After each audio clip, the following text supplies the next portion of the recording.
के जीवन का एक ही फंडा था कि मेहनत तो गधा भी करता है, घर बैठे जो कमाए समझदार वही होता है।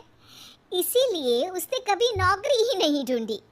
इस बात से हालांकि उसकी पत्नी शिखा बिल्कुल भी अग्री नहीं करती थी, पर फिर भी सूरज को समझाना बेकार था। टीवी में कैसे बनोगे करोड़पति का ऐड देखकर उसे लगा कि बस अब तो घर बैठे ही वो करोड़पति बन सकता है, और उसके पीछे उसने अपने सारे सोर्सेस एक्टिव कर दिए।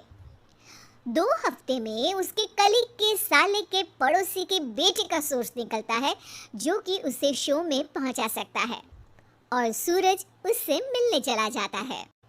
अच्छा, तो हमें मुकेश जी बता रहे थे कि आप हमें शो में पहुंचा सकते हैं। हाँ, उसमें कोई तकलीफ नहीं है। मैं कल अगर कोशिश करूँ तो इसी महीने में आपका नंबर आ जाएगा। अरे ये तो बहुत बढ़िया हो गया। अच्छा, वो सिलेबस और क्वेश्चन पेपर का कोई जुगाड़ है क्या? उसका तो कोई जुगाड़ नहीं है। तो वो वाकई में कुछ भी पूछ सकते हैं?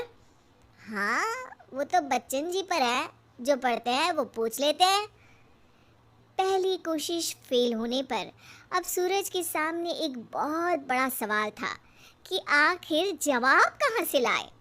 तब शिखा ने एक सजेशन दिया, क्यों ना सूरज अपने चचेरे भाई सुमित से मदद मांगे, जो कि यूपीएससी की तैयारी कर रहा था। हालांकि इतनी मेहनत करना सूरज को समझ में नहीं आता था, पर कोई और रास्ता ना मिलने पर वो आखिर सुमित से बात करता है। अरे सुमित, हमारा कैसे बनोगे करोड़पति के लिए सिलेक्शन होने वाला है, तुम हमें थोड़े चिट बनाने में मदद करोगे? अरे भैया, चिट बनाए तो सालों हो गए, उसमें हमारा एक्सपर्टीज नहीं है, बल्कि आप बोलो तो हम आपकी पढ़ने में ज़रूर मदद कर सकते हैं। हट, कैसी अनाप शराब बातें कर रहा है तू।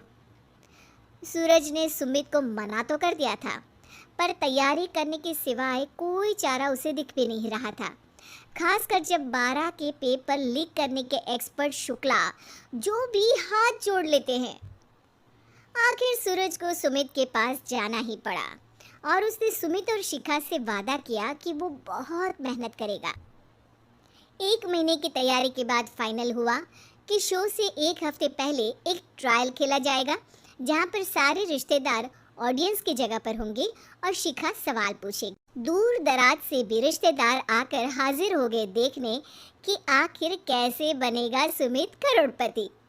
सब कुछ सेट था, और इतने में सूरज आकर अपना स्पीच देता है। ये 1 महीना मेरे लिए आसान नहीं था, पर अपने भाई सुमित और अपनी पत्नी शिखा की मदद से मैं इतनी दूर पहुंच पाया हूँ। मेरे मम्मी पापा के आशीर्वाद ने भी बहुत साथ दिया है मेरा। मैं उम्मीद करता हूँ कि आज के शो में आप लोगों को बहुत मज़ा आएगा। साक्षी पहला सवाल पूछती है और पूरे कमरे में सन्नाटा छा जाता है। इंडिया में कितने स्टेट्स हैं? 3, सॉलिड, लिक्विड और गैस। अरे रुकिए, तो ऑप्शंस तो देने दीजिए। इतने में 5वीं कक्षा का चिंटू बोल उठता है। अरे क्या मामा, आप तो पहले सवाल पर ही आउट हो गए। अरे बेटा, पहला सवाल तो ट्रायल होता है ना। अरे तुम अब देखना। देखने जैसी बात तो थी ही। सूरज को इतना शांत किसी ने नहीं देखा था। कभी कभी तो लगता था मानो सूरज आँख खोल कर ही सो गया हो। मामा जल्दी करो प्लीज, कल सुबह पनवेल भी तो निकलना है। अरे हट, कंसंट्रेट करने दे मुझे। 3 सवाल में 3 लाइफ लाइन खत्म हो चुकी थी, और अब चौथे सवाल पर भी सूरज का मौन नहीं टूटा। पर सूरज अभी भी हार मान कर हर कोई सूरज को छोड़ सुमित को देख रहे थे। आखिर सुमित ने ही तो पढ़ाया था सूरज को। गजब बेइज्जती है यार। अरे बेटा, तो बाप का, दादा का, भाई का, सबका नाम बुड़वाएगा। अरे 3 लाइफ लाइन ले ली तो भी तेरा कुछ नहीं होना है। अरे कोई इतनी बात करता है क्या शो पर? अरे बेटा, शो पर तेरे जैसे भी तो नहीं आते ना। सूरज की ये जंग आखिर 1 घंटे बाद 5वें सवाल पर खत्म हो गई, जब उसने इंडिया के नेशनल बर्ड का नाम कहा, कौवा।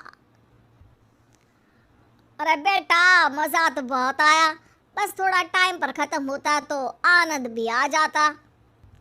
ताने बारिश की बूंदों की तरह बरस रहे थे और सूरज को भी समझ आ रहा था कि ये करोड़पति बनना शायद उसके बस के बाहर की बात है। पर वो आखिर ये बात मान कैसे लेता? वो सख्त लौंडा जो ठहरा, उसने सोचा कि बेइज्जती तो हो ही चुकी है, पर अगर मैं हार नहीं मानूं तो शायद कुछ हो सकता है। शिखा तुम देखना, असली शो में आग लगा दूंगा, आग, करोड़पति बनूंगा मैं। हाँ, खत्म हो गई है घर पे, ले आओ, पहले पति बन जाओ फिर करोड़पति बनना। अरे गजब बेइज्जती है यार। बेटा अभी तो घर पर ही हुई है, 1 हफ्ते में तो तुम देश के सामने करवा कर आओगे। वैसे जब टीवी पर जाओ ना तो बस अपने मम्मी का ही नाम लेना, ठीक है?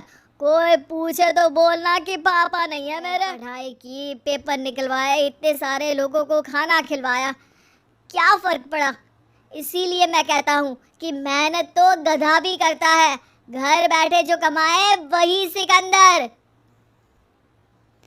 लेकिन मामा, गधे भी जानते हैं कि हमारा राष्ट्रीय पक्षी मोर है।